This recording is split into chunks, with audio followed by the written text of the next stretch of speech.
Good evening and welcome to Rose City Politics. It is March 31st.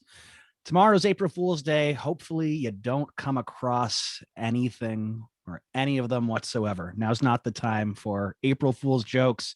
Delete them if you're deciding to post one and you've woken up early this morning, if it is April Fool's Day, and you got a gag planned. You don't. There's nothing good that you can do that's going to actually play out well. The last 12 months has been an April Fool's joke. So yeah, we're still in March of last year on our 13th cycle through. That's the joke. We're trying to get out of it. If you're listening, though, thank you so much for joining us. Our panel tonight includes, well, you just heard Don Merrifield. Don, how are you doing? I'm very well. Not that people need to know a lot about my personal life, but my basement flooded and now I have a furnace again. So I'm very happy because it's going to be cold tomorrow. It sucks about the flooding, but hooray about the furnace working. Yeah, a real estate agent who tells all his clients to get those backflow valves put in and everything and doesn't do it himself. So right here, boys and girls. Well, now you'll know after you do it yourself, the real firsthand experience. It's not just a lie that you peddle to your customers. That's first of all, I don't lie to my clients, but yes, you're right. Carry on. Just kidding. I wouldn't suggest you would ever do that. We have Doug Sartori here as well. Doug, how are you and where are you coming from? It looks like banks of data in a virtualization of a memory core. I'm doing great. And this, my young friend, is the Gibson from the 1995 classic film Hackers. Oh, no. I think we have some hacking on the agenda tonight, so I thought I would put myself in appropriate surroundings. Very good. I like it. I've shown that I haven't seen Hackers in far too long that I wasn't even able to recognize it on first glance. And we have Pat Papadakis here as well. Pat, how are you? I'm really well. Good to be here, gang. And I think we have hackers and hacks to discuss. True. It's going to be a great show. Thanks for joining us tonight for it. If you're listening, if you are a Patreon subscriber, thanks so much. If you're not, head over to patreon.com/Rose City Politics. We appear in BizX Magazine monthly. Go pick up a copy wherever you can find one, or head to bizxmagazine.com and you can read what we write there, as well as a lot of other great content. Of course, we're available on all of your social media platforms, as well as all of your favorite podcasting apps. So if you're just listening right now on Spreaker or through YouTube, you can also just find us on like one of those really perfect podcasting apps, and you can subscribe to it, and then it'll show up automatically when we have a new episode come out. It's great, great features. And of course, finally, we want to say thank you so much to LiUNA 625, Building Better Communities. They help us broadcast live on tape, and we very much appreciate it. So we have a show tonight that we're really excited to get to. We've got 4 topics. We have scoped out the news stories, the best of the best rose to the top. We are going to delve into all of them. Up first, we're talking about the story that keeps coming back, the downtown mission, and it's having and not having and having and not having a plan and a place to go. And we're now at a new place again with its McDougall location having been axed. We will then move on to be talking about e-scooters being approved. There's some new stuff we're going to want to bring up to you in that segment. We've talked about last week about the mega hospital, the new funding that's been provided. This week, we want to do a bit of a follow-up on that with the Windsor Essex Economic Development Corporation taking out a full-page cover of the Windsor Star and the inside front page to thank the premier for the money and to let you know that it happened. And finally, we're going to be talking about the outcome of that ERCA phishing scam and how the interim general manager got a grilling at city council, even though there wasn't an outcome that came from it. So let's dive straight into the stories from CBC Windsor. Downtown Mission's move to their new location on McDougall has been axed. The Mission is now searching for a new property to purchase after the deal fell through. The Mission's offer of purchase and sale expired, and it was already extended once prior. Last fall, the Mission announced their plans to sell off most of their current properties and move at a cost of $7.2 million. Downtown Mission's executive director, Ron Dunn, no stranger to the show, explained to CBC he is trying to revive the deal, but says if he can't, he'll be forced to use the corner of Olette and Elliott. It's a property that the Mission owns. Now, he says it's not the preferred location of anyone associated with the Mission, but he says it's the only option available without further financial assistance. The McDougall property would allow for the Mission to offer pretty well all of their services out of a singular location rather than being spread across the city. We know that the Mission also closed their Victoria Avenue shelter 5 weeks ago due to a COVID-19 outbreak. Clients were moved into the Central Public Library building, the old one. And of course, that is all embedded in this story as well. The health unit then eventually ordered that facility closed. Clients were then moved to the Aquatic Center. And last week, the health unit allowed them to go back into the Mission's Victoria Avenue location. The health unit does still continue declaring that the Mission is in outbreak, however. So I'll start off right now. You know, it's the story that we keep repeating over and over and over again. And I'm getting really sick of having to talk about the same actors that are involved in it, the same situation, just, you know, subbing in a little bit for here to there, and the same, I guess, I don't know, animosities being expressed by pretty well one side here. And I guess the issue being is, when is the Mission going to have a plan that they're able to put forward that they can follow through on, that's done in the way, I know Don is nodding right now, a way that, you know, anyone who goes to purchase a property, if you're buying a house, if you're buying a commercial building, you follow your processes, you go through it all, you dot your I's, you cross your T's, and you get to the end of it. You don't continually sort of, you know, shake a stick at everyone involved in the process and everyone outside of the process saying, well, if this doesn't go our way, no one's going to be happy with how this all works. It's a tough situation because Lord knows that the Mission is doing a lot of good that wasn't being done. There are cracks that are being exposed more and more throughout this COVID crisis, but it's been a very antagonistic relationship, to say the least. And even in this most recent story here, nothing's really changed in that relationship. It doesn't appear that there's been any growth on behalf of, you know, Ron Dunn in terms of how you are seeking to interact with the public writ large. And you got to start questioning, you know, what's the board thinking at this point? When's a deal going to go through? At what point do you decide to start switching things up? So I know I'm going to start with you, Pat, on this one, because where else would I start off the bat on this? I saw that you had your mute off first. No, it wasn't. I just sprung this on you right now. That was a good lie. But Pat, let's come in, just, you know, your thoughts off the top, and you'll go from there. I did actually just turn it on when I heard my name, but I'm on. I think you can hear me now. Oh boy, where do I begin? You know, you're right. It's the story that keeps on giving. And frankly, I'm not sick of talking about it. I wish I had more time. Ron Dunn should be thankful I have a full-time job and won't commit to just talking about this constantly. And I still may do that in a different form, because this is appalling what is happening. You're absolutely right, John. When is the board going to take control of this organization and understand that executive director is accountable to them? They are the ultimate say, and they have what, you know, is a failed leadership in that organization. I'm just going to put it out there. We had Ron Dunn on the show for a good, 90 minutes, 80 minutes, just a few weeks ago. You know, he is really good at being a con man. I'm just going to put it that way. Slippery and sorry, because and I can go back and I can talk about how many times what he says is not truthful. And that is, Don's probably going to come in here in a little bit. The time before that he was on the show, do you remember? They had the mortgage for the library. Do you remember that? That was on our show. Well, I don't have a lot of time as it is, and to come onto the show and have a conversation and bring on a guest who wanted to come and put forward their story for 80 minutes and to not be able to keep up with the things that are inaccurate. That is about as generous as that I'm going to be on that.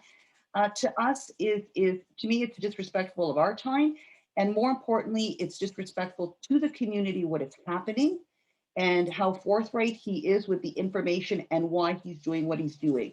in my opinion, his entire MO is a form of extorting the community. That means the neighbors, the donors to his organization, to the city. Everything is about, look, we're going to be a disaster unless you cough up money to get rid of us. And we're just going to continue being a shit show until you keep paying. This is appalling. Bring in some leadership there.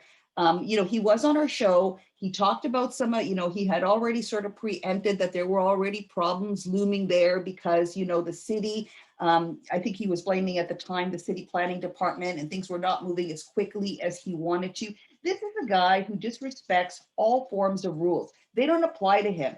And partly it's because, he gets on the mantle of a very, very important issue and cause in our community.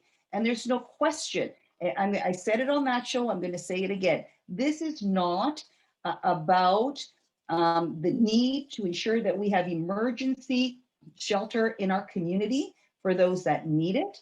I hope people go back and listen to that show. I know we did not get a lot of interaction despite the views, and that's because I think people are nervous about having a strong opinion about something that is so important to our community, and they just don't know what to believe.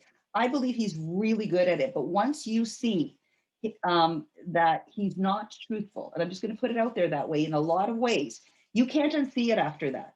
And I'm at that point, and I don't care voicing my opinion in that way, because I think he's doing a great deal of damage in the community, in the neighborhoods that he's at, in our commercial core, and most importantly, to the guests that he calls guests, to the clients of the mission. I think it's time that donors got together and had a serious conversation, not with Ron Dunn, but with the board. If you remember, I asked him this question on the show. On his LinkedIn, he talks about, reporting to the board chair, and he thought I was playing semantics. I'm not playing semantics. I believe that he does not understand to whom he is accountable, and that's because that board hasn't held him accountable. Now we know, again, we've done the mission before. There was an exodus of some members when the library deal fell through. I think it's time that some people, some grownups got into the room with that board and started taking a look at that. I know I didn't answer your question directly on what's happening here. Let me just speak really quickly. I don't know what's changed. Sure, the whatever offer, I think it was on the table, expired. Don will know better. These things, it was extended. These things can get extended before. It's a matter of relationships. Ron Dunn, if he thinks that, the rules don't apply to him, he is going to have to produce things. His organization is going to have to do some things to secure that property. I believe it's zoned, and again, I'll bring in Don, or Don should come in at some point. I think it's zoned light industrial, but in any event, it is not a residential area. On our show, he talked about his planner saying things like, the city is asking for things that she's never had asked before. Well, I'm going to say this respectfully. I don't know who their planner is, but I don't know what projects their planner has worked on. Has their planner worked on specifically a project that had to do about relocating an emergency shelter with a residential component into a light industrial spot, in this location? There are going to be requirements depending on what you're doing. And yes, there are going to be rules, and the city would be well advised to make sure they triple check everything that they have to do with Ron Dunn, because we already have an experience with the library, who himself says he's going to take advantage of any loophole and any blunder that somebody's made. And this is exactly how he ended up with the Elliott property, which was a swap with a great infusion of dollars, so that the other owner can end up with the library. This whole idea that he needs money, I've got an idea. Sell your other properties. Sell them. A lot of passion coming from you, obviously, Pat, on that one. And I guess, I just want to add quickly, and I'll let you come back because I'm sure you got something else to add. But what you were just saying there, not only was there the issue with the central library and, flouting of, I guess, what's acting in good faith, I guess would be the best way to put it. He also did that with the health unit. just now during COVID, challenging and saying, I'm going to open in defiance. And the issue being is, again, and we'll come to Don to speak to the legalities of process and property, is you have to follow these rules when it comes to getting approvals. I mean, my parents always taught me, they were in the festival and events industry. If you're looking to get approvals from, police or fire department, for example, don't go out of your way to piss them off if they can completely derail the entire project. It's that relationship building that you were noting, Pat. I'm just going to add this, there was reference about he doesn't know if people are doing this on purpose because of other issues he's had with the city. And I'm going to just repeat, and I've heard this from others in the community saying, oh, the city will never approve that zoning, or city council won't. You know what? We watch council all the time. Say what you will. I don't see that happening. I think that they would, everybody wants to see a solution to this problem. And that's exactly why they need to meet the requirements and submit whatever documentation and plans and environmental studies and site plans and whatever. I don't know where the holdup is, but whatever it is, I bet that the mission hasn't done that. I would, and I'll prove me wrong, and I'm willing to do it, but I don't think it's a delay necessarily because stuff is sitting there that the planning department hasn't reviewed. My guess would be that being who he is and above all the rules, because he's got an important mission, forgive the pun, to do, that he just doesn't feel that the requirements apply to him. And frankly, he's going to be impacting neighborhoods. And we know that he hasn't been responsible in the impact that he's had on neighborhoods. So good for the city for making sure that everything it needs to be in order. The rest of it is about getting more money and playing this game that basically says, we know you want us out of there, and how badly do you want us? Let's see the money. Yeah, I got to agree with that. I mean, if it was politics, it would be fast tracked because it's in everyone's interest to have this resolved in the exact way that was proposed onto McDougall. From the mayor to councilors to boards to community members, everyone wants to see that outcome. So you got to start asking, Occam's razor, what's the most logical answer for why that's not happening? Now, Don, let's bring in your voice on this from the real estate angle. What are the kind of hangups that could happen? Give some benefit of the doubt to Pat's assured perspective. Well, I haven't actually seen the real estate deal, but just going off of doing this for 21 years, when you're trying to do, I guess a good example to explain to people, you ever drive by and see a sign on a commercial property with a picture of a nice office building says, "We'll build to suit." So what that actually is, and that's how a lot of these developments will happen, is they have a proposal, they've got drawings, they got square footage, they have blah, blah, blah, blah. And they're looking for tenants to actually make the project feasible, financially feasible before they start building. So once they get the tenants, once they get that, they'll go through the process. They'll go to the city and make sure their zoning, site plan, all the things Pat mentioned, or all the check boxes are checked off. So looking at this situation, I understand how the transaction is probably put together. It was put together with whoever the owner of that property is, and it's going to be conditional. And the same thing happened at the library property. It's going to be conditional on getting the financing done. It's going to be conditional on site plan approval. In this situation, Pat's probably correct. If it is zoned, I would guess light industrial or commercial, they're going to need a zoning change.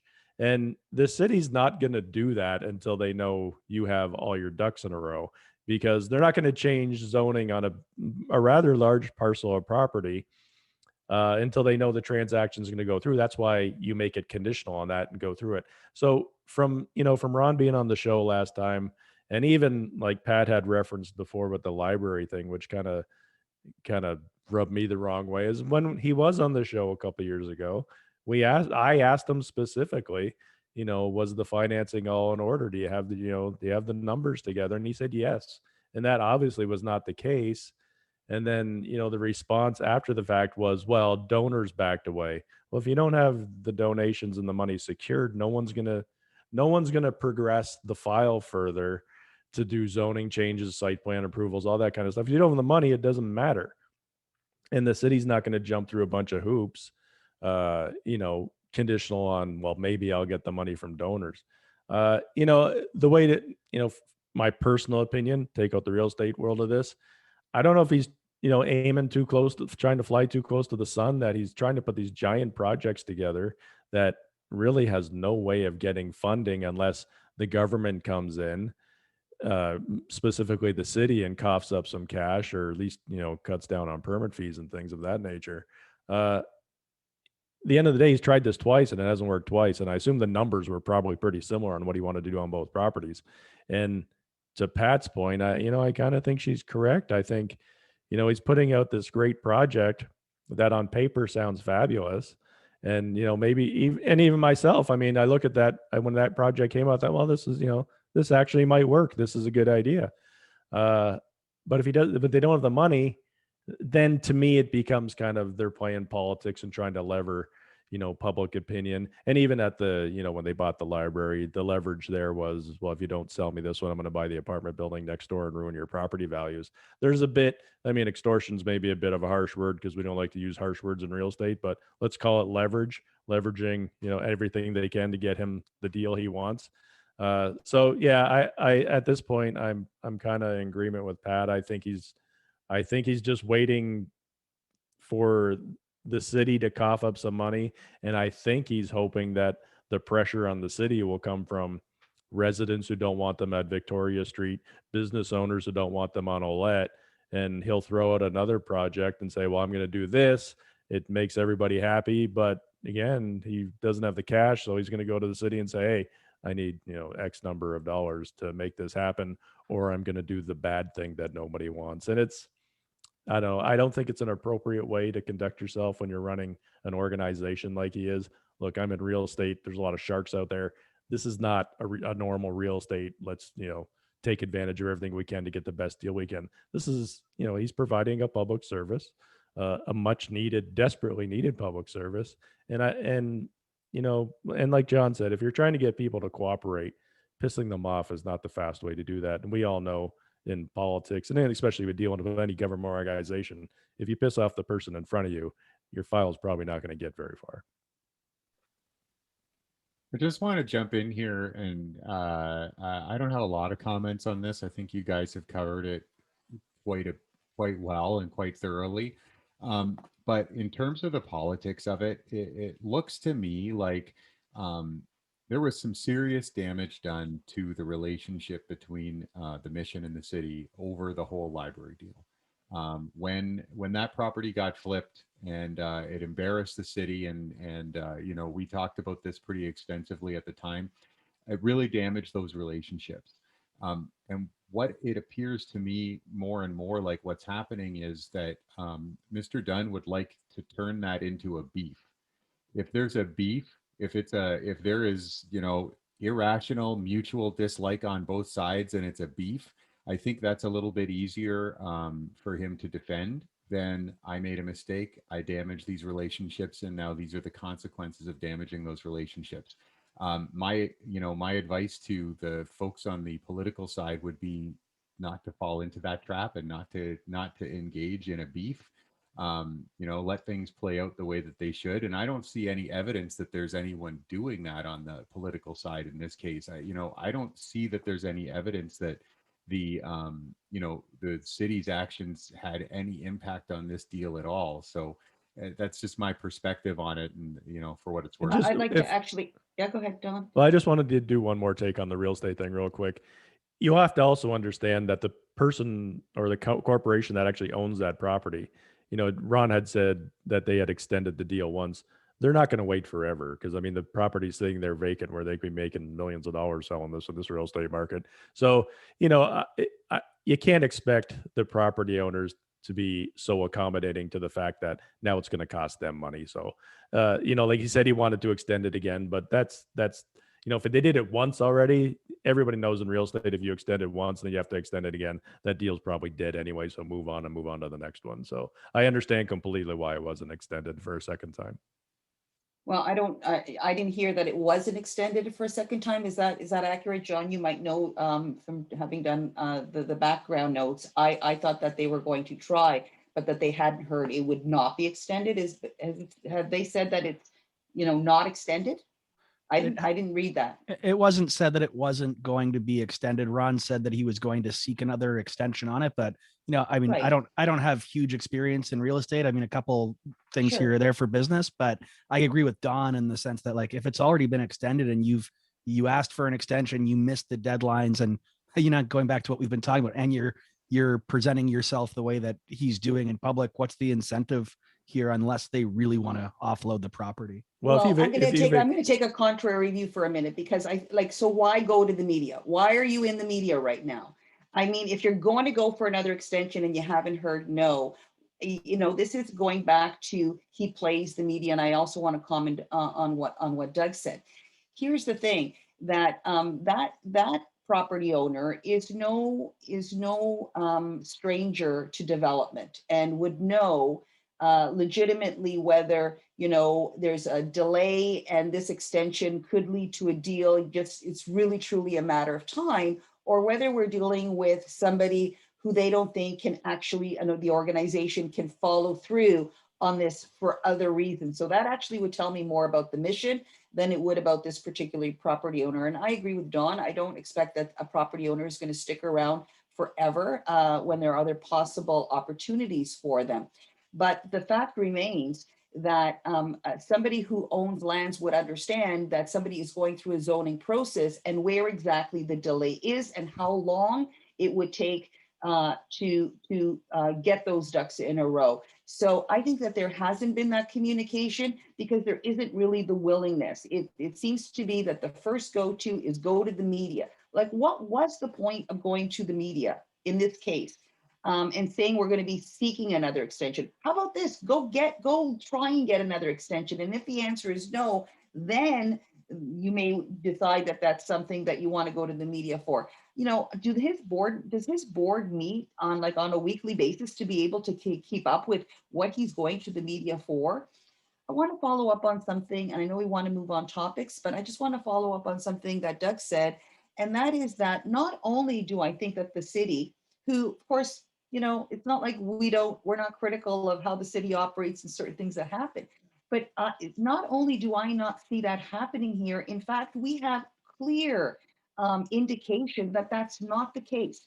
When there was an outbreak at the Mission, and a big one, and one in an unprecedented way, where the health unit came down with 29 directives on what they had to do, which in my opinion are clearly indications of things that had not been done up until that point in the Mission, because other organizations have had outbreaks and we did not see that. So there's a lot more going on, and we're not here to necessarily talk about that.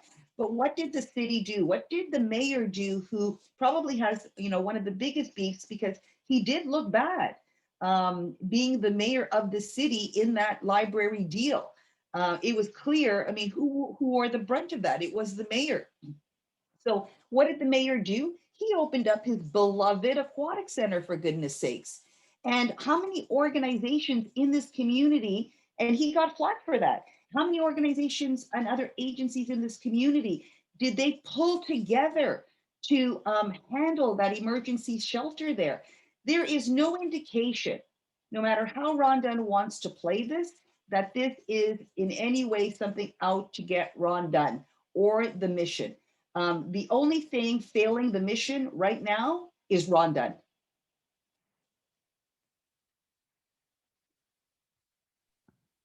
All right, I thought that leaving a little bit of a pause there while I stumbled for the mute button would add some dramatic effect to very dramatic, John. You're a true professional. Well, with that, way, sorry, one last thing. When Ron Dunn was on our show, he pulled up the dictionary on the show to read us a definition of something. So I did the same just right now, just to keep into the spirit of that on the word extortion. And that is the practice of obtaining something, especially money, through force or, and in my particular way that I mean it, threats. I think the word fits. That's the last word. All With right. it, we'll move on to the next segment. There is a new launch of an e-scooter sharing program coming. City Council approved it. It'll be coming in May. Bird Canada saw their bid accepted, and their CEO is actually expecting to see 30 to 40% vehicle replacement as a result of this program. Now, they say they've already seen this in Calgary, Edmonton, Ottawa, and Montreal. It is defined as every 2.5 to 3 e-scooter trips as replacing a motor vehicle trip. We'll see if that pans out. I think those are bold aspirations.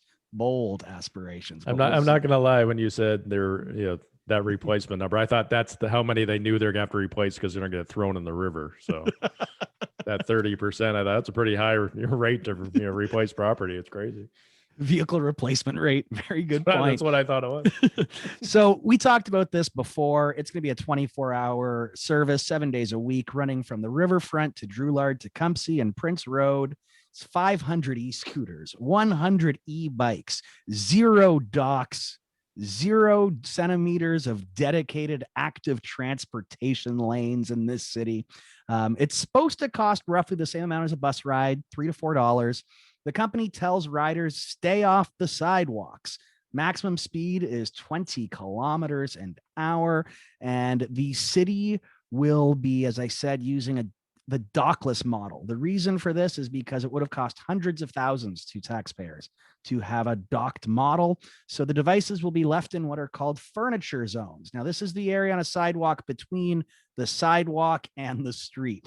Now, that makes sense in some areas where there is an area between the sidewalk and the street of a dead zone. But then on residential streets, the area between the sidewalk and the street is called the sidewalk. And then if it's not, you're thinking it's the gutter. And then it's going to be such a shit show. It's going to be madness. I'm so excited to see this roll out. Now, this pilot project won't cost taxpayers any money except for all the stress that we're going to have to endure watching the inevitable council meetings from the problems that arise from this, reading the media articles that come from it. This might work in other cities. It might work here. I don't know. I'm with Don. I want to start a betting pool to see how many of these end up in the riverfront. The city's looking to take in about $100,000 if these things are used in their full basis. And if you find one, this was my question, what happens if one is left on your property? I guess you call 311 and you can report it, but these also have GPS in them. So people will just show up at night and come to get it. So like, will they be coming onto your property? Like if someone leaves one on your front yard, can you hold it and try to charge back to Bird? Like, this is my property now. I called 311 and I asked these questions earlier today. They were not prepared for this line of questioning, and that's not surprising, to be perfectly honest. I also called Windsor Police to inquire what happens if, bikes are left on your property. Now, they said, call us and we'll come get the bike, and they've got the stolen bikes program that they deal with. But again, this is all different because these are going to be 600 rentable devices just around the city. Now, Doug, we really went in depth on the Windsor Works report, and this was an item that was in there. We talked about it at length. So good idea, bad idea, thoughts on this idea? It's happening. It's such a Windsor thing that we went out, we spent up to $400,000 on consultants to commission this big fancy 300,000 if we think that the $100,000 will get in from the first year. Maybe that was just discounting the Windsor Works report. That's right. Don't be so negative, Doug. Sure. So we spent lots of money. We commissioned a report that's hundreds of pages long, literally stuffed full of ideas. And what do? We implement the absolute dumbest one first. Congratulations, Windsor. You lived up to my expectations. Well, I mean, I tweeted out as I was just going through at the top there, 500 of these things, no docks whatsoever. Councillor Bordelin made the point, we have no dedicated active transportation paths whatsoever. Now, it's cute. Bird Canada says, don't ride on sidewalks. I guess it's going to say it, a sticker on the scooter itself will say, don't ride on the sidewalk. Maybe there'll be like a YouTube video, but like, what's going to stop me from riding on the sidewalk after I down a 6-pack of beer at 7-Eleven when I'm able to start drinking there, and I need to get back downtown as quick as possible at 25 kilometers an hour. You know, I'm going to be on sidewalks. I'm going to be getting there as quickly as possible. Well, if I can jump in here, if you listen to the show we did about this the first time, I'd mentioned that me and a bunch of my motorcycle idiots went down to Knoxville a couple years ago, and they had these things everywhere. It was the most fantastic thing for drunk people to do in the middle of the night. Yeah, if you're walking around downtown Knoxville at about midnight, 1 a.m., you're getting run over by a scooter. That's just the reality of it. And it's going to be some drunk 19-year-old girl throwing her purse at you and screaming at you to get out of the way. It's good. Aside from jokes, like the reality is, I think this is going to be a disaster. And by the time fall comes around, you can come down to Don's used scooter emporium down on Bruce Road, because I'll have about 50 of these in my backyard, I'm sure. I agree with Doug. We spent a lot of money. I mean, we spent a lot of money doing reports and 20-year plans and blah blah blah for many, many years. And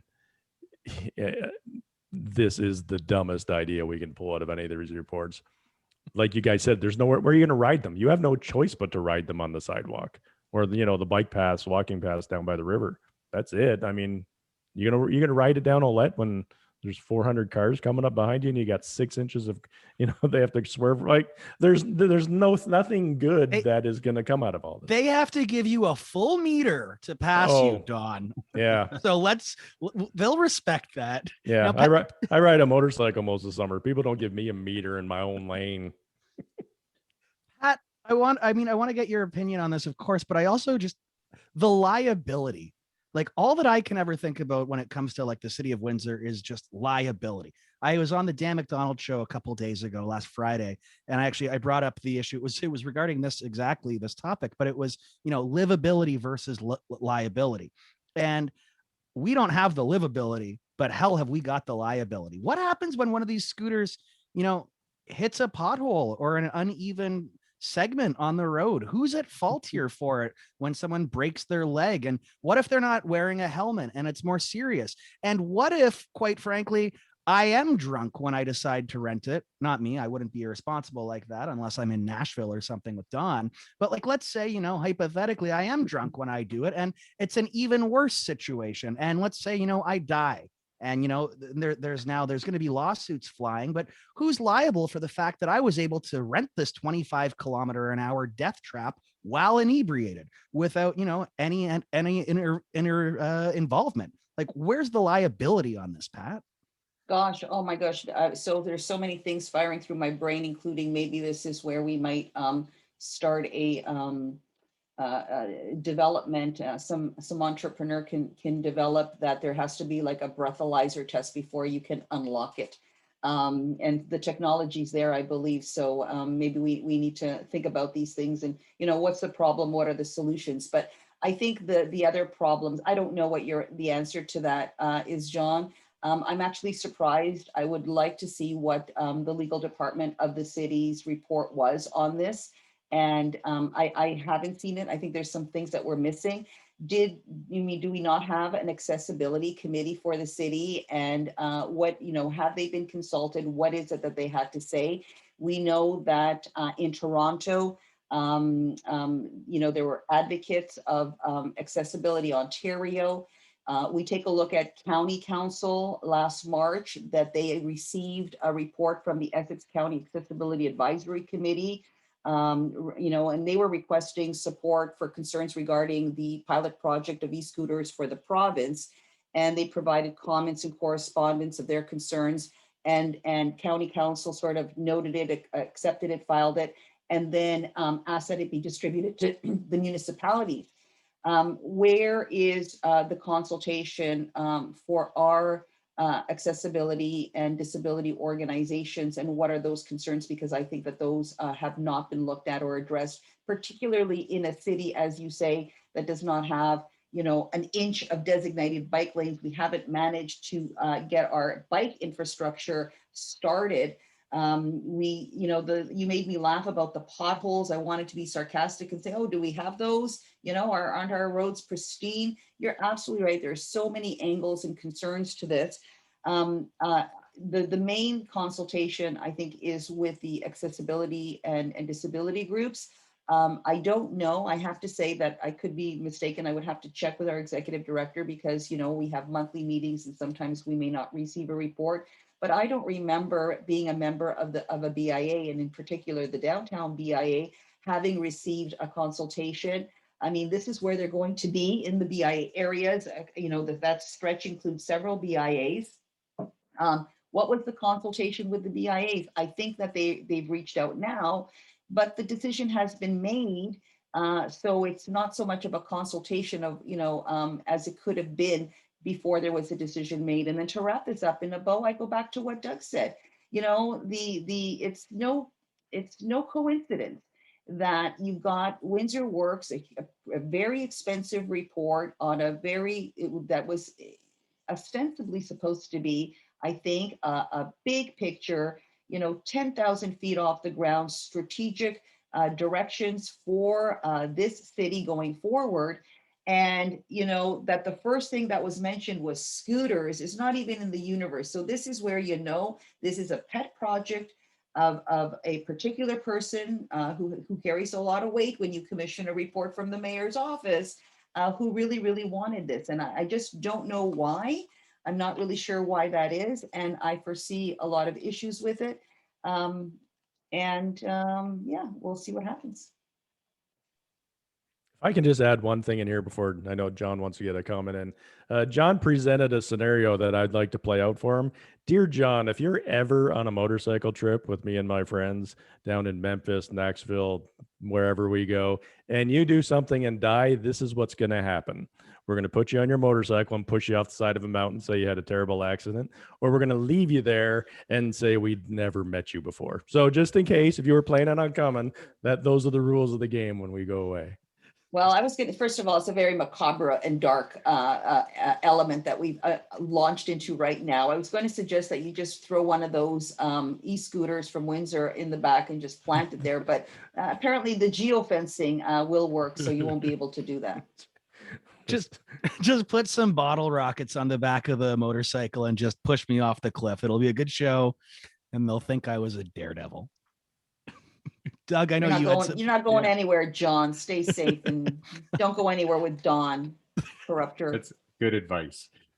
Yeah, thanks, John. I did have a couple thoughts on this. So one of the things that seems to be the chief benefit to this plan is that it's not costing taxpayers any money. That's something that's a point that is repeated. We as a city passed over other options, more robust options including a place to actually put the devices. We passed over those options because they were more costly. I believe we passed over a bike share program because it was too costly. So what we're ending up with is something that we're getting for free, basically. There's some licensing fees that'll be coming to the city from the corporation, but we're getting the bargain basement option here. I don't think this is something that is going to be beneficial to the city. I don't think it's going to truly represent a new way for people to move around the city. The idea that the ride should cost the same as a bus ride, I think it's actually an excellent idea to provide active transportation rentals so that people can supplement the transit system. But I think there needs to be a little bit more control.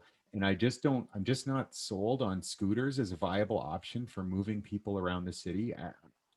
We'd be better off to not do it than to cheap out and do what we're doing. I just want to add and connect those two things with between what Doug said and what John said. And cost, there's a lot of things that go into cost. And when you analyze that cost, and I don't think going to John's concern, that the cost of liability to the city has been factored into what this is actually going to cost. It'd be interesting to see who carries the liability, what those requirements are. I foresee lawyers making money in the future. So I guess that's a constant. That's something. Just to cap off Doug's point there as well, if you're looking to get through the Windsor Works report, and if you're looking to implement as quickly as possible the checklist, this is the easiest low-hanging fruit for the exact reason that you said, Doug. It's one that it takes no investment, and in fact, there's money derived from it. Now, the cost will be more than what the actual money is for, because that 110 is supposed to even just be net neutral with the added like complaints and pickups that would come with it. So I agree with you. Like, it's that low hanging fruit thing. It's a good check mark in the box, but it's a terrible outcome, I think. And I'm glad to see some counselors like Counselor Borland asking these very simple questions like what, how, why. Well, it's not like e-scooters can't work in any community. The question is whether it's a good fit in our community under these circumstances, given the conditions of our roads, given the conditions of our active infrastructure to date and all those things. So, but at the end of the day, I want to go back to what the Windsor Works report was about. That was about economic development. It doesn't have to be a direct line to economic development. I'm not sure I see, I can't see it. Where does this, how does this connect to it? I suppose it's about livability. Where does it fit in? But it's very, very curious if this is what's being put forward first. It's not the livability. It might be sold as that, but it goes to exactly how we've always talked about cycling in the city, or in this case, e-scooting. It's only for recreation, to get out, to enjoy your day. It's not for A to B. Gosh, no. Now, if you're looking to take an e-scooter to go from the streetcar to the new Hiram Walker statue, it'll be great on the Riverfront Trail. But if you're looking to actually do anything in the core, or get around, it's going to be a really, really tough experience. I don't want to be going down Wyandotte Street in one of those half-assed bike lanes that exist to where they stop to have a transit Windsor bus fly by me. And the last point on this before we go on, when I was at the Urbanite newspaper, and Natasha Marar, when she had the vision for the paper, she had grand visions that included newspaper boxes on street corners throughout the city. And my Lord, we went to council and appeared as delegates, getting the waivers to allow for, or rather just paying the licensing fees to get the ability to put what they're called A-frame signs, which in most cases, a lot of businesses just use them on sidewalks.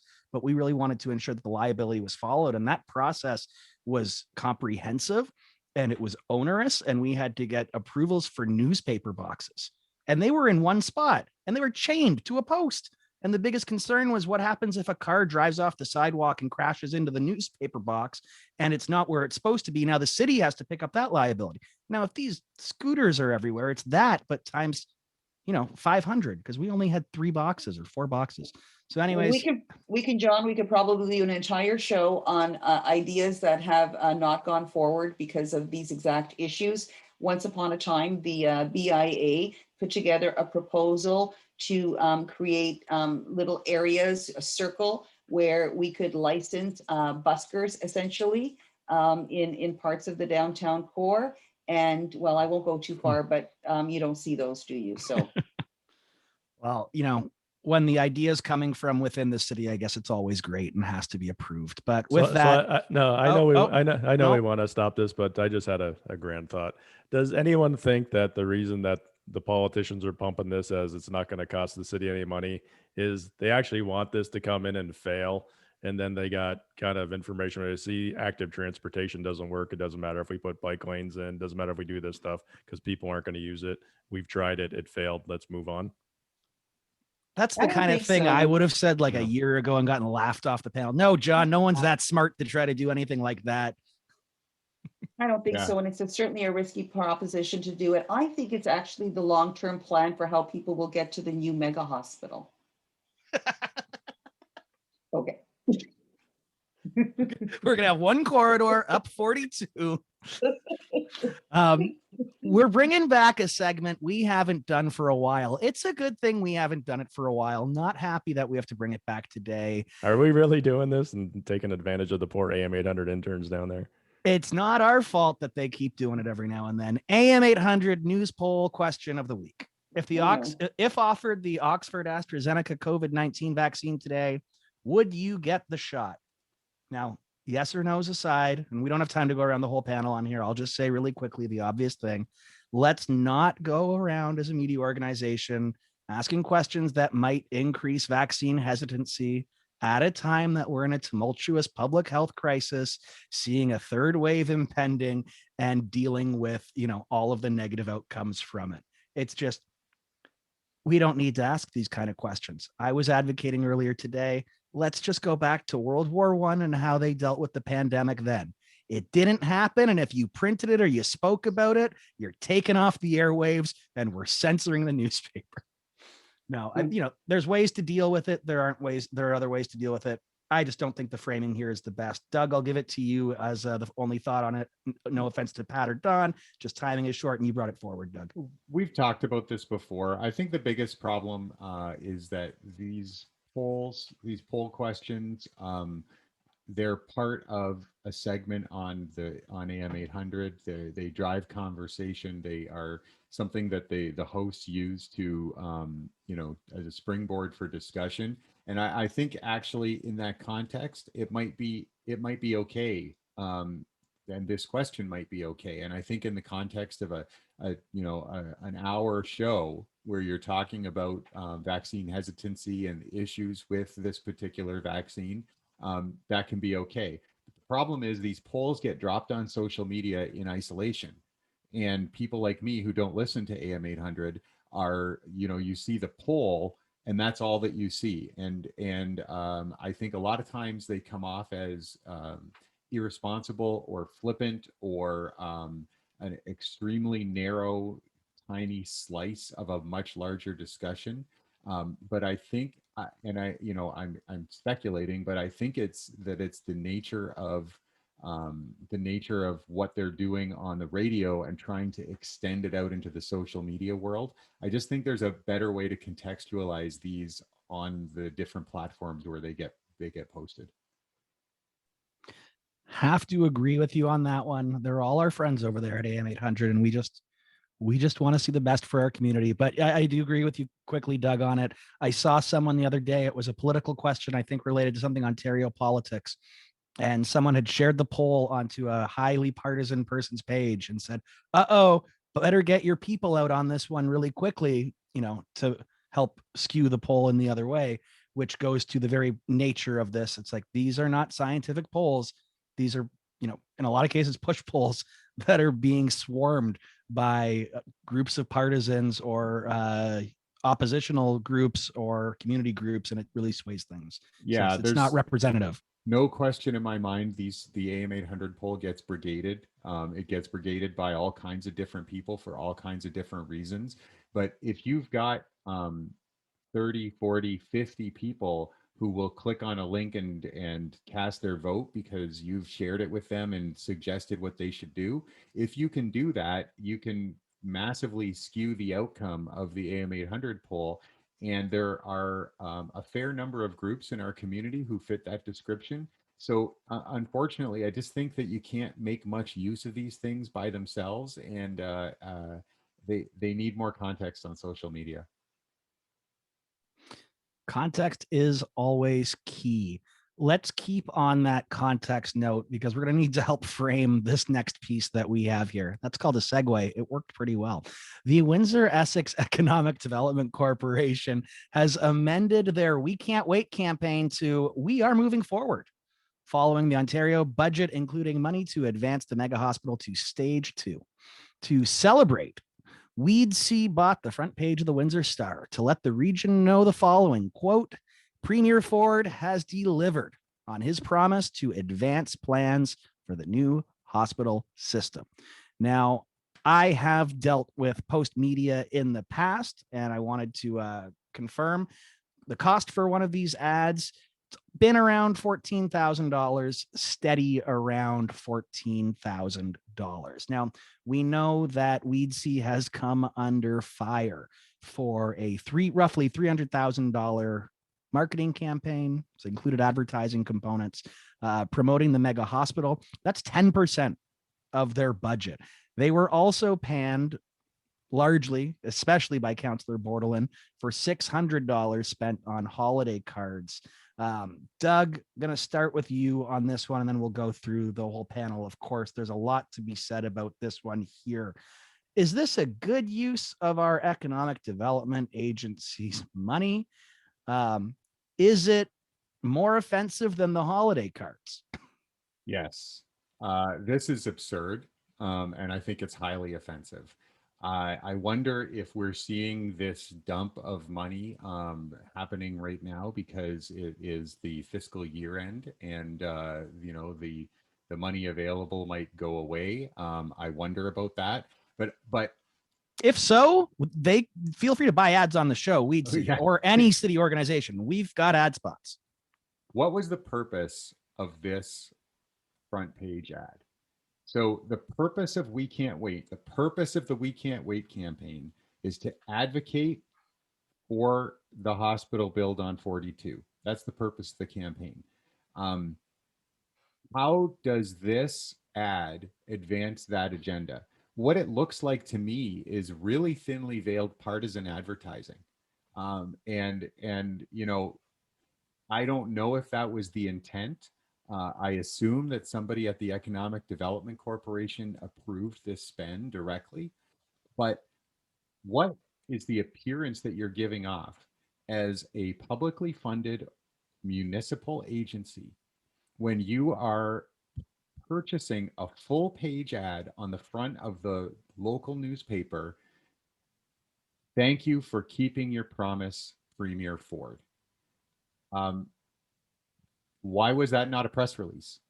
Why was that not, you know, posted on their website or stated on Twitter? All of those would be reasonable things to do for an economic development corporation.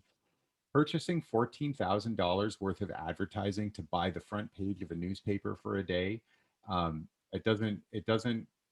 it's not an appropriate use of money. It's really, really flying close to the sun in terms of, I think, what should even be allowed.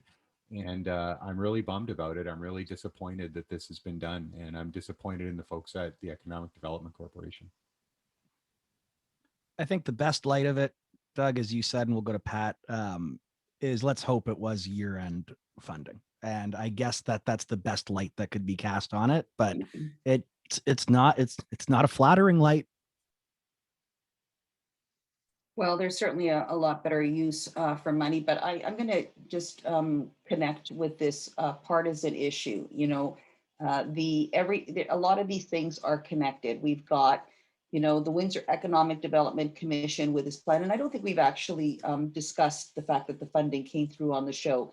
You had some, you know, partisan talk candidates in upcoming election, conservative candidates, right? So the government in power and the Premier Ford talking and, you know, sort of tweeting and messaging out. This is days before the provincial budget. You know, for those that aren't watching, I can, you know, it's funny to think that candidates and other players in the community and leaders in the community, including those running hospital systems and mayors who are more and more partisan towards that party and government every single day, did not have some idea of what might be coming in the budget. Then you've got the Ann Jarvis piece coming out just before the budget, you know, on the same media outlet that they just bought this ad, whether it was $14,000, the value was $14,000, and all of those relationships. I mean, it's, you know, you got poetry coming out, mentioning the Premier by name, and this government, and thanking and applauding. How foolish do people think we are in terms of not seeing what is happening? And, you know, and I've even noticed, you know, it was a win for them. That's where they wanted to go. You know, careful what they wish for, my community, because my heart breaks every step that this gets closer to becoming their vision. But having said that, they you know, it's really, you know, and I'm going to tie it back to the mission for a moment to sort of bring full circle. I may not be able to work in scooters or in a 800 pole necessarily, but I will bring in the mission. I mean, you know, Ron Dunn, who had representation from Windsor Regional Hospital on the board and was openly supported the mega hospital. How does that make any sense for somebody running the downtown Mission emergency shelter? Under what universe can you possibly even say that you support that location if you are running the mission downtown? These things are, unfortunately, this is just one last insult as far as I'm concerned, seeing the front of the paper used in this format. But here's another little small thing, and I'm going to make the connection. This is a tweet by Windsor Regional Hospital in reply to someone who asked about how about those with mobility issues, which vaccines are going to be administered to people 70 plus. This was just a few days ago on March 28th, and the tweet reply from the Windsor Regional Hospital Twitter account said, province, so the question is, how about those with mobility issues, which vaccines are being administered to 70 plus? The answer says, province and locally doing their best. Subject to vaccine supply. Following provincial directives and go into higher risk congregate settings, also at same time supporting those to gain access to vaccination centers. J&J will greatly help in these complex situations. This is how I read that tweet. Province and locally doing our damnedest based on vaccine supply, which sort of implies, right, where's the vaccine supply coming from? I mean, it's provincial, but the rhetoric out there, right, for those that are playing partisan games with this pandemic, we had a lot of respect at the beginning of the pandemic. And I think for a lot of reasons, people are losing their patience, and we're getting, we move closer 1 year later into election silly season and all sorts of things. But to me, this really sort of shows an alignment that locally, the municipality, the leadership of the hospital system, and the province, we are really good friends. Look what we're able to do together, and in an indirect and implied way, taking sort of a shot at the other level of government, which is not part of this partisan party. This is what I'm seeing. You know what's really interesting about that tweet that you mentioned, Pat, and I want to bring it up because I've noticed that there's this interesting pattern, and I'm looking at the Windsor Regional Hospital Twitter feed right now. Every once in a while, that feed gets political and it becomes much more colloquial. It's really interesting. If you look at the language of that, the way that those tweets are constructed normally, the way that Windsor Regional presents itself as a organization on Twitter, full sentences, very groomed communications, let's say, looks like a communications professional, looked this over, carefully put it together. And then every once in a while, there's stuff that comes out of left field, and it looks like it's kind of hastily tweeted from a bathroom or something. It has a very different voice, and those are the tweets that I noticed that are really, really partisan. I wonder what's going on there.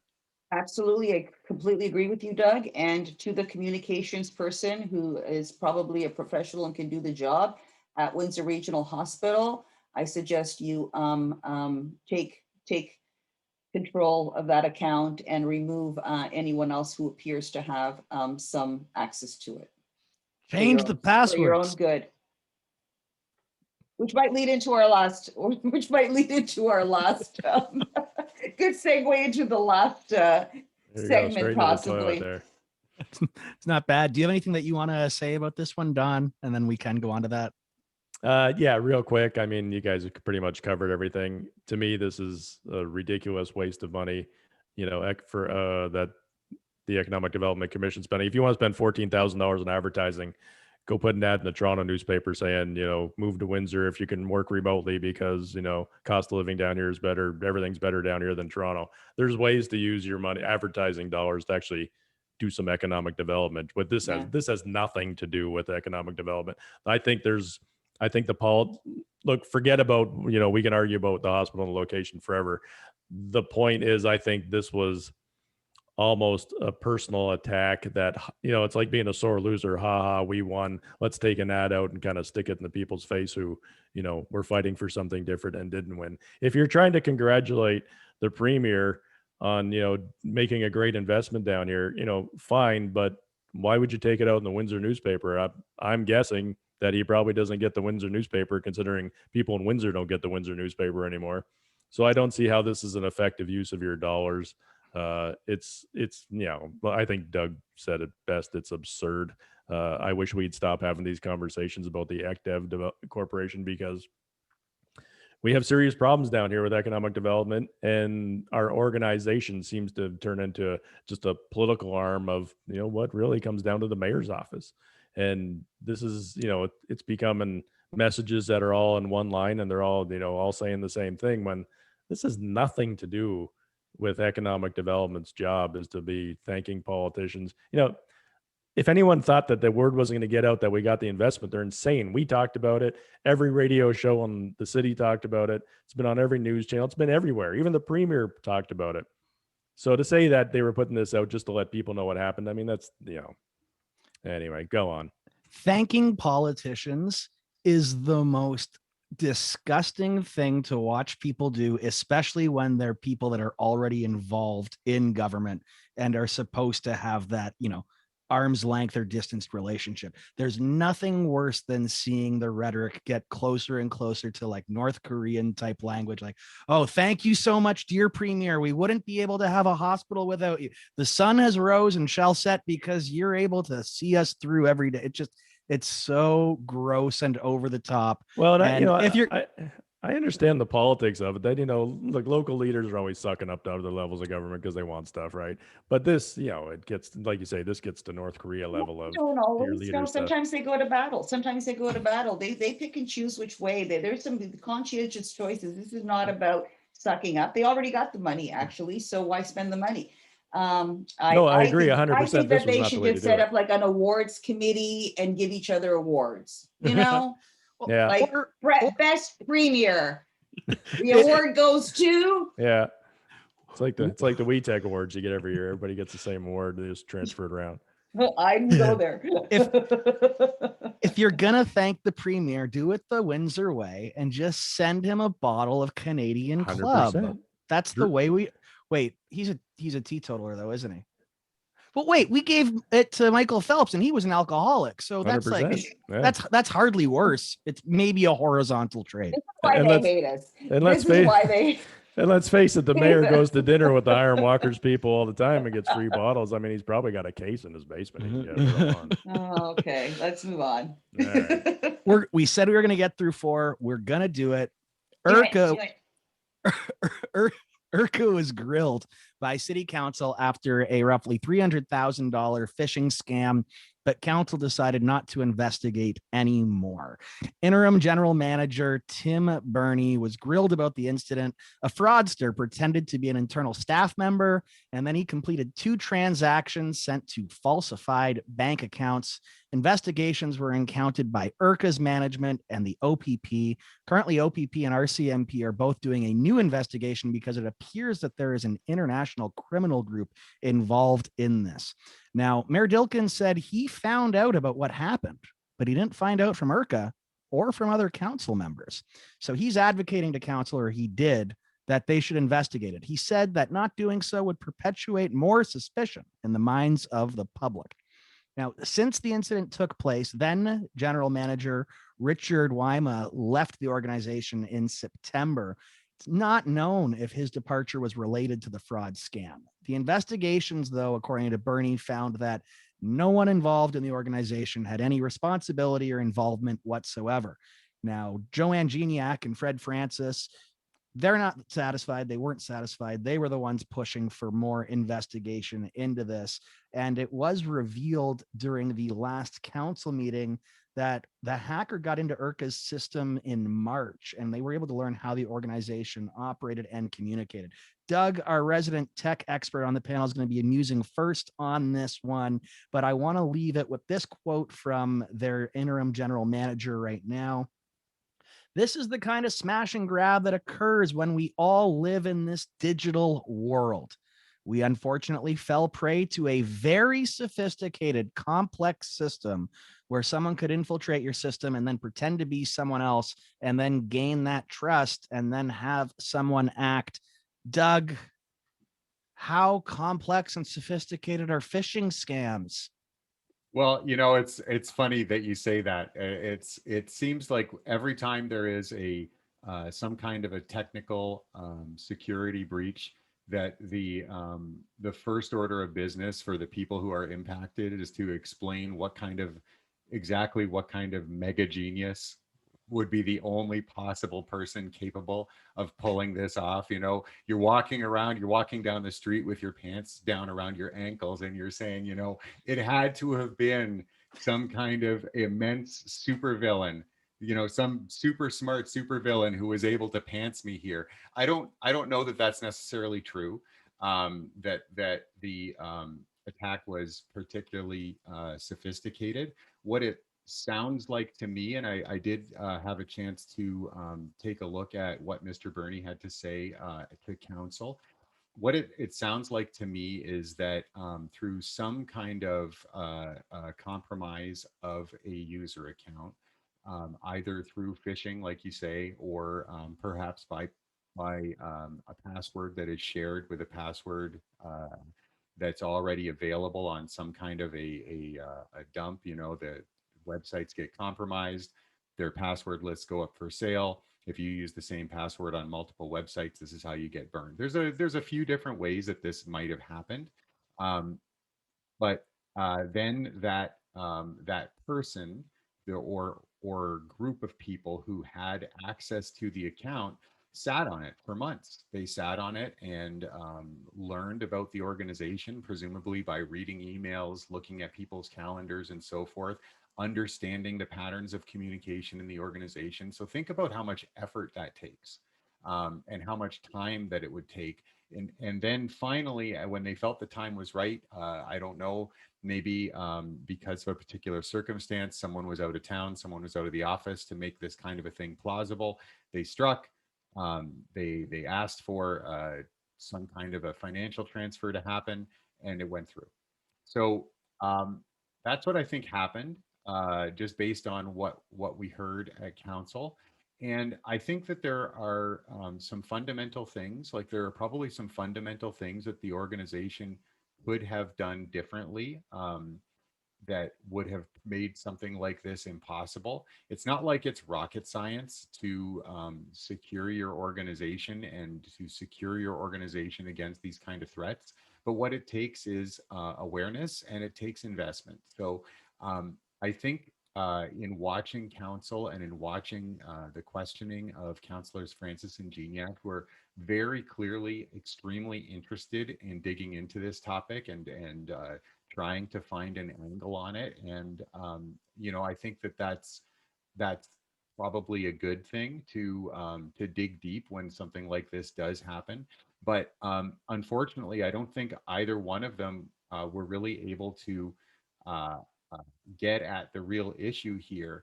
And what I think would have been a really appropriate thing for council to take away from this is that there are lessons to be learned by all organizations about the way that they choose to handle their internal security, the way that they choose to secure their systems, and that probably a better thing than trying to engage in some kind of a witch hunt. A better thing to do would be to find out what exactly happened here, maybe try to establish some best practices and some best practice guidance for other municipal organizations, and share that knowledge so that we could prevent something like this from happening again. I think that would be the best thing that could come out of this. I'm not so sure that the best thing to do here is to you know try to create some additional oversight on ERCA. The horse is out of the barn. A mistake was made. A mistake that gets made at organizations all over this province and all over North America. It happens all the time. And I don't think that having been prey to a cybersecurity breach is something that makes you a terrible organization or a poorly governed organization, but it sure makes you an organization that needs to learn some lessons. And I think that the best thing out of all of this would be that if we could all the organizations in our community could learn from this experience, rather than trying to pile on the organization that it happened to happen to. I guess I got a question for Doug, our expert over here. It said that however they fished themselves into the system, like you said, it could have been a password dump or something like that. And they sat there for months, kind of figuring out how the operation operated. Is something as stupid and as simple as mandatory change your password every month kind of thing could have prevented all this kind of stuff? Yes. Okay.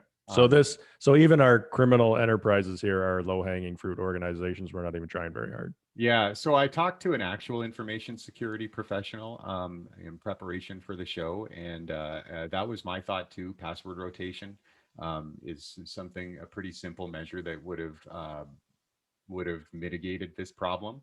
And what he told me was that's good, but what you really should be thinking about is multi-factor authentication. And the barrier to entry for multi-factor authentication is so low that there's really no excuse for your organization not to have it. And so, not to get too technical, but what that means is that you need more than a password to authenticate. You need to have something else, a piece of information that is available to you on your cell phone. A lot of times you'll get, you'll have a system that texts you a code number. So in addition to logging in with your password, you also have to have your phone with you. If you had a system like that in place, this entire scam would have been impossible. So it's not like there's some kind of esoteric weakness in the system that was exploited by somebody out of the Ukraine with a team of 20 hackers breaking down the doors to the system. It was just a matter of what organizations haven't done the basics and how can we exploit them. And I think Well, it's a more fair way to put it. Well, and kind of a, maybe not specific to you, but a question for everybody is, so forget this happened. They got in the system, it happens. My brother is a chief security officer for a big health information data, and they're dealing with the SolarWind hack and a whole bunch of different hacks, and but they're dealing with the Ukraines. It's not, Bob down at the corner. Is there any concern that an organization like ERCA, which is publicly funded, doesn't have systems in place that where if you're cutting checks, 6-figure checks, it's got to be more than just somebody sent you an email. Someone has to be verifying, or even going to look. I worked at a big organization, and even in real estate, let's go with real estate. The real estate board, if they want to start spending hundreds of thousands of dollars, they got to get board approval. And I don't know what the cutoff could be for an organization like ERCA, but it seems to me, if you're cutting a check for $200,000 plus, almost $300,000, that there should have been a few people to go, hey, is this cool that we do this? It seems like it was way too easy to get a check cut to somebody just based off of what appears to be just an email. Yeah, that's my question too. I'd love to know, what's the memo for these two transfers? What was it that whoever was able to just make this happen ostensibly did it under these circumstances of what required two significant transfers without that board approval, but also without, presumably anything going on in the organization to lead up to it other than just, got to spend the money today. Well, here's another question. When the scam happened, who did they think they were cutting the check to?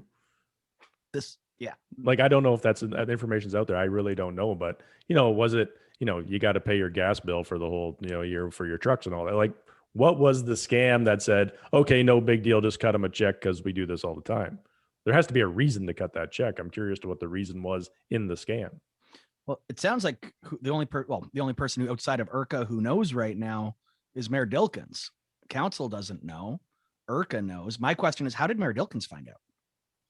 Who's his source on this one? He says specifically that he didn't find out from council members on ERCA or ERCA itself.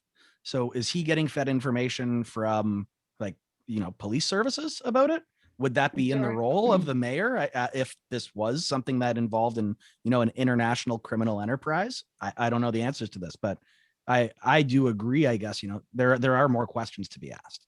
Sorry, John, just some clarification. What are you referring to that only the mayor knew? I wasn't clear on that. In the article, it says that Mayor Dilkins acknowledged that he found out details of what happened, but not from ERCA nor from other council members, which is why he advocated council investigate the matter, saying not to do so would perpetuate more suspicion in the minds of the public. I understand. So yeah, it's just like, there's the question, like, how does he know? Mhm. Now, I mean, it could very well be that, RCMP or OPP reached out to him as the mayor of Windsor and said, we're doing an investigation. This is what we found out. And maybe they need to go through other organizations within the city to see if this is already a burrowed in attempt by these actors. I don't know. Mhm. It's ongoing in the sense that we don't know the answer to it. I don't mean to suggest it's ongoing and that the scam or the scheme is ongoing, but still a lot of outstanding questions on it. And I guess with that, though, Well, I haven't had a chance. If I could just sort of, I do want to just reiterate that I agree with Doug's assessment. I didn't get a chance to watch council, so I'm basing it basically on a pretty good piece in the CBC on this that followed it up. And I think that those are talking from a governance perspective and a board perspective, and even in organizations that have a relationship to funding, public funding, whether it's municipal or whatever.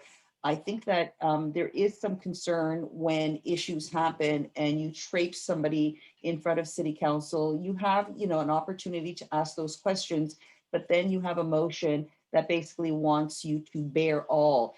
And to me, that was the part that I found went too far and was overreach. I think that all boards and members of the board owe an obligation to do certain things, and ultimately their role is to ensure there is accountability, and that they have policies in place that ensure that due diligence and processes are in place to mitigate risks. So this is exactly what this was, and it was a risk that was realized. They indicated how it was, whether you agree that it was an easy or complicated thing to do, and whether you're an organization that requires a cybersecurity specialist on staff or the consultation of services on a periodic basis to ensure that you are doing your due diligence, coupled with the financial controls that did not appear to be in place, at least to the extent that it could have been avoided. Those are some really key takeaways from any organization that I think probably in the last, since this came out, everybody should be sitting around who's got an organization going, could we have been as easily caught up in something like this? And I think that if a lot of us could take a look in the mirror and find out that, turn another corner and it could happen easily. So this is the part where I think it's not to expose you come back and give us the details and sort of, it's almost exploitative really, and wanting, there's something more going on, but really a report to say what was learned, what are those best practices, what can organizations, small or large, institutions do to further your due diligence as an organization to avoid this from happening. And I think that is what, the mayor saying that he accepted that it was not intentional and there was no criminal conduct on any internal member. The paper doing their due diligence, mentions that the prior executive director is gone, but there's no sense of whether it's connected. Please, okay, of course it's connected. Somebody took the fall, and possibly as an organization, you might say, rightly so, whether, because of an error. No one has to say that there was anything criminal there or anything else, but the error was made and the organization has to wear it and now recover from it. But to say that there are a number of things which happen that will increase the concern and suspicion, and not going this next step to, I think it was Councillor Geniak's motion, only increases suspicion. I don't agree with that. I think that those answers were there. I think for anybody that wanted to see it has a really good sense of what happened. I think the most important thing is how can everybody learn from it? And if it's this organization that can share that report without the gory details, I think that is what should happen, including the municipality. If I could just build on that, Pat, it really sucks that was the motion. I agree. another like a constructive approach that the city could take would be to actually develop a set of information security best practices with the expertise they have at the municipality, and possibly bring in some external consultants, circulate that to funded organizations, ask Absolutely. funded organizations to sign on to those best practices. Like, these are things that you could do that would be productive and useful. And it's really a missed opportunity. You could see how badly Francis and Geniac wanted something to happen here and wanted to make something happen here. And what was frustrating me in watching it was that they were totally missing the opportunity to improve the community, which is their job. Absolutely. There are so many organizations that have a financial connection with the municipality that is exactly what the city should be looking at in going forward. There's nothing more that they can do going backwards.